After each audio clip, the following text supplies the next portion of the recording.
So many topics on the show on the radio this morning that torched my phones, but I got to tell you, at the top of the pile, Marco Rubio's bold proposal for Social Security reform and raising the retirement age.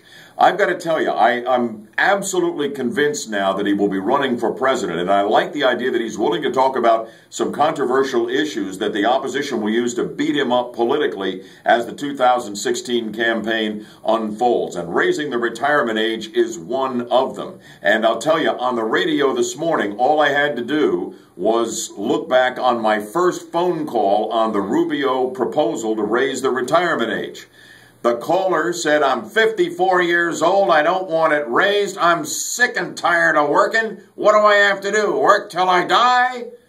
Well, of course not. But the fact of the matter is, we've had Social Security for 80 years now. And people are living an average of 20 years longer than they were when Social Security began during the FDR administration in the 1930s. We've only raised the retirement age from 65 to 67. And you've got people living all these extra years.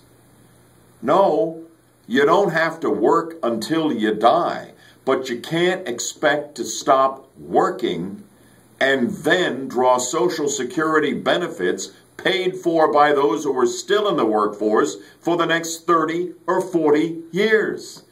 The math won't work. And Rubio was bold enough to get out there and say, we got to look at raising this retirement age in order to save Social Security and preserve it for future generations.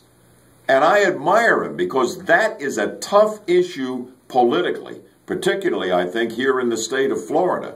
But if Marco Rubio is serious about being president of the United States, I hope you agree with me. We need candidates and presidents who deal with the serious issues and aren't afraid to take them on. Kudos to Rubio on this one. That's what I think. What do you think? Join me for the next edition of Bud Hediger Live right here on FM 102.5 WFLA, and I'll look for you then.